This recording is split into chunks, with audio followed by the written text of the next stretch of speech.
This was the exact same day two new characters were introduced to the world as Dennis the Menace. So how random is that? What kind of a weird coincidence is that? How does that even happen?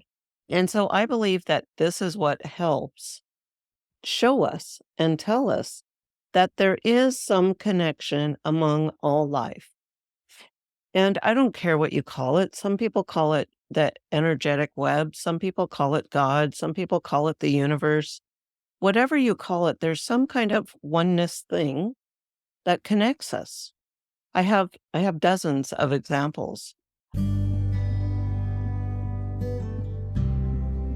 Hello, and welcome to the Connectedness podcast. Just as you might have guessed, I talk about connection and connectedness on this podcast, our connection with everything in the world around us. Whether you see it or not, we're all connected, and it doesn't matter if it's our dog, our cat, our God, our body, and I'll also talk about some more abstract connections like our career or our land, our community, our emotions, your body. Life is all about connection, so the sooner we recognize that, the sooner we can have an easier, more meaningful life. I will talk about these connections through different lenses, things like synchronicities and coincidences, or just everyday little bits of magic and miracles that we usually dismiss. It's really important that we pay attention to all of this so we can live an easier, more meaningful life. So welcome to the show. I'm your host, Karen Cleveland. Hello, everyone. Welcome back to the show. I am excited today to talk about a little expanded idea on ideas and thoughts and coincidences and, well, the connectedness of everything. So what I want to focus on today is ideas and shared ideas and how we see that actually play out and what it might mean for you or for me when it comes to having ideas. So let me just start off with a story, because I think it really illustrates what the potential is and why we really need to pay attention to what guidance we get, what information we get. There's examples across time and across the globe of people that have had the same idea at the same time and put it out into the world. And how does that happen? So let me start with this story of Dennis the Menace.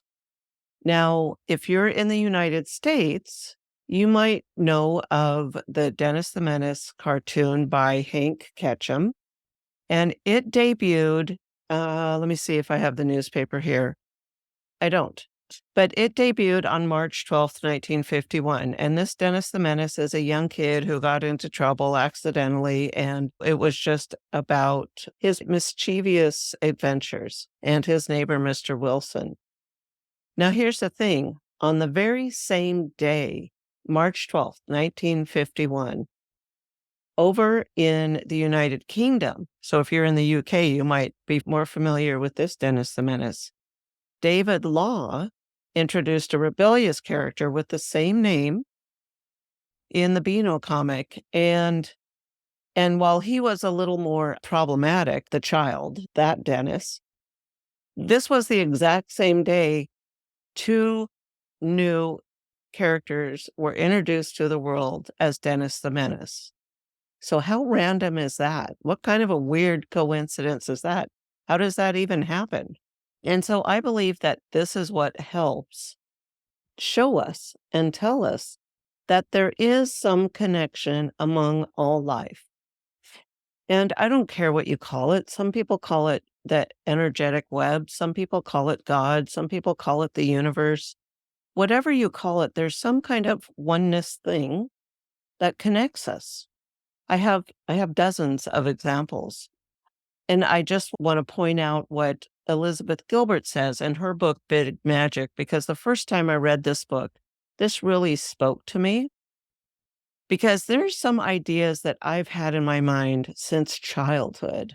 I have these inventions in my head since childhood, and I've always thought I better act on this because If I don't, someone else is going to act on it. But there's three main ideas that I've had. Only one of them have I actually seen out in the world. That doesn't mean there aren't maybe other people having the same ideas or even patents on these other ideas, or even they're out there and I just simply haven't seen them.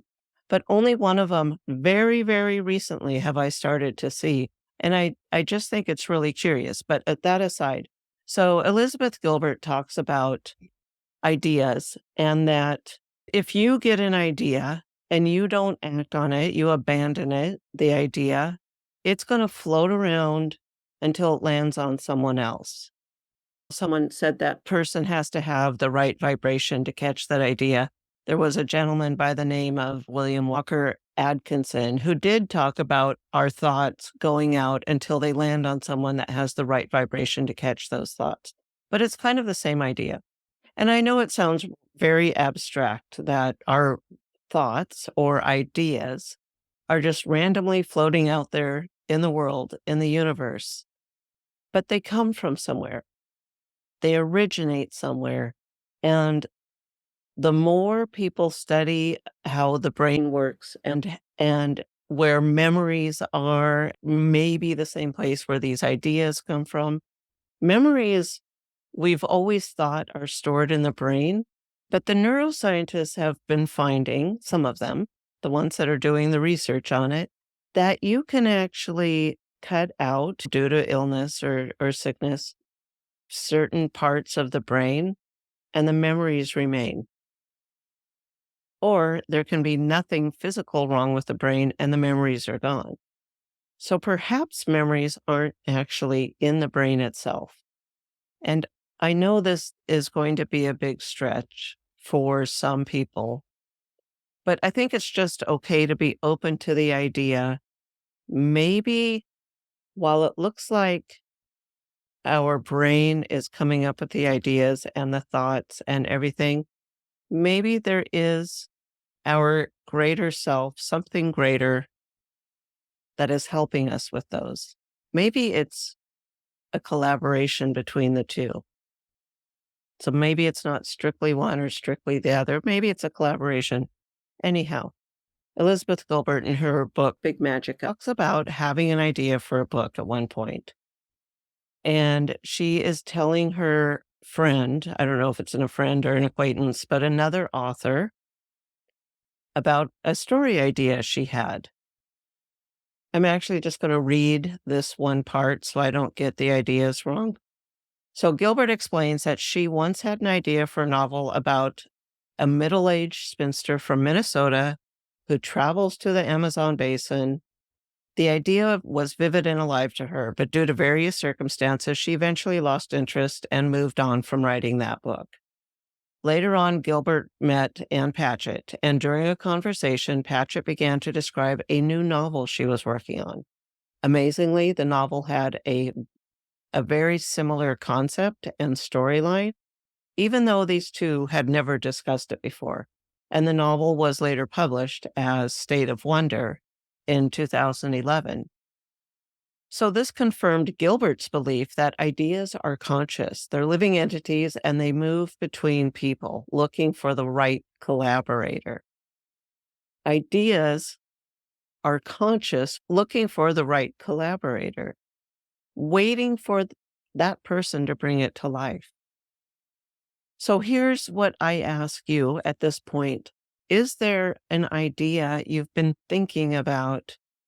Is there insight or is there guidance that you've just had for a very long time? It might be something revealed to you in a prayer or a meditation, something you've been holding on to for a very long time that you just haven't acted on. Because maybe it's an idea that's so big and so good and it just wants to be brought to life that you need to act on it, or it might leave you and move on to someone else. There's all kinds of stories and documentations about people that have had the same idea at the same time without having met or discussed it before. For example, Newton and Lebris, I don't know how to pronounce it, both independently developed a system for carrying out operations in calculus in the 17th century. They weren't working together. They may have talked to each other. They were both building on previous works. So calculus itself wasn't unique to them, but the system for processing it was. And they did it differently, but they arrived at the same answers. And apparently because Newton was British and the Britons pushed his method over the other man's, that's the one that people come to know, even though the other one is probably easier. Another example is the theory of evolution. Again, other people had done work leading up to Darwin's theory of evolution. But there were two people at the same time that really had the same ideas about natural selection, both Darwin and Wallace. And the telephone. Many people were working on the telephone at the same time. And two people actually filed patents on the very same day. Alexander Graham Bell and Elijah Gray filed patents for the telephone on the exact same day. Oxygen, discovered almost simultaneously by Scheele, Priestley, and Lavoisier in the 1770s. We've heard the story of monkeys on one island trying to figure out how to open a coconut, and, they use rocks to open it. And then almost instantly on an island thousands of miles away, the monkeys just know how to use the rocks to help them. Shared ideas floating around, connectedness, shared consciousness. Bernard Bitman actually calls this the psychosphere. So it's not the atmosphere, it's the psychosphere where the thoughts, the ideas reside and come to us as we need them or as is right for us or for the idea and thought. And Rupert Sheldrake talks about the morphic field and morphic resonance, which is very similar in the fact that it's these fields out there, outside of the body, potentially shared by everyone, that feed information to the body that tell it how to grow and kind of archetypal information. So these ideas about there's something out there that feeds us as we need it is not a new idea. And then we have sunspots, of all things, which were independently observed by 4 different scientists in 1611. Why all of a sudden in 1611 did people see them and they didn't see them in 1610? It could be there were some new inventions, there were some new methods, there was new things available to them, and we're all growing always on previous learnings, the consciousness of all the people that have come before us. So it is like building blocks. It is like building blocks of life. It's almost a natural progression that when certain things become available, more people have the idea.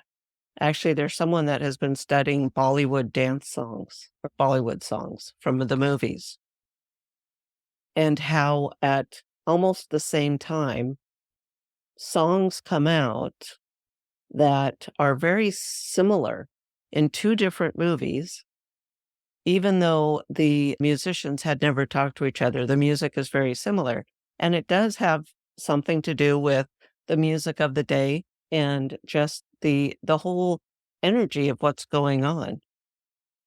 But I'm really hoping that these examples and these stories kind of show you that the energy around us does kind of tell us what's going on, but it is this connectedness that leads to these thoughts and ideas, and that maybe there's no such thing as an original thought. Maybe these thoughts have been bouncing around for a long time, and we're just now ready to hear them or feel them. And maybe a thought tries to land on you, but because you've not experienced anything like it before, you can't comprehend it. So it goes back out to the psychosphere, wherever, until it's ready to land on you again, until you're ready to receive it. And if you're not ever ready to receive it, then it'll find someone else. Or maybe it'll find someone in 100 years. Maybe the time is just not right. Conversely, I would say be open and receptive to completely new ideas, things that don't even make sense. And really sit with them a little bit and see if you can begin to make them make sense. And I don't mean in one afternoon. I mean a week or 6 months or 5 years. Don't be closed-minded when an idea lands on you and you think it's impossible. Maybe it is impossible right now. You know that they have saved DNA from crime scenes for years and years and years, even though they had no way to test it or to link it, because they knew one day we're going to be able to use this information. So we're going to save it till we can. And today's the day. Today's the day people are getting convicted from a long time ago, or at least tied to crimes from long ago that they couldn't link prior to recently. So what thoughts, what ideas, what have been churning, what have been coming to you time and time again that you keep dismissing? And maybe someone else has the same idea as you. It's okay. It's not a competition.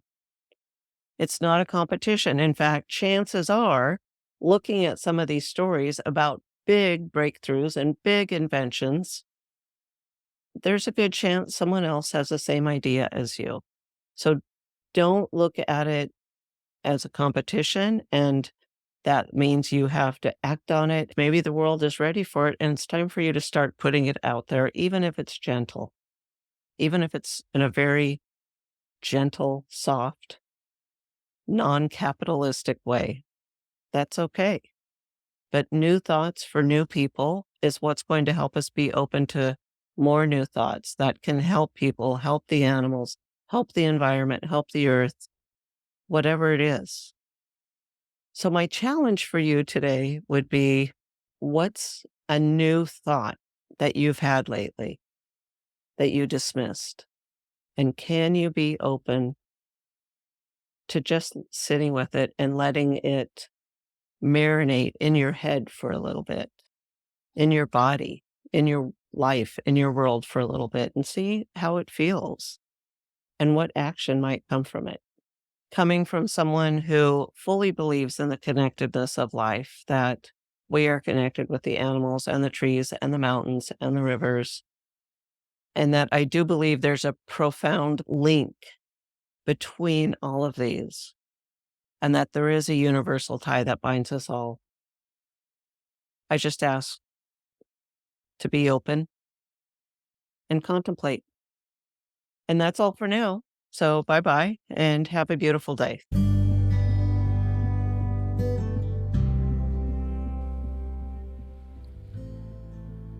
If you enjoyed the show, don't forget to head over to revkarenpodcast.com. That's REVKAREN podcast.com. There you're going to find the tools for finding more meaning and happiness in your own life. Plus, if you have a story that you want to share with me, either on or off the air, be sure to look for that form. Make sure you follow me so you get notified when new episodes drop. And also, I'd love to connect with you in my Facebook group, Connectedness with Rev Karen. So head over to revkarenpodcast.com. I hope to see you there.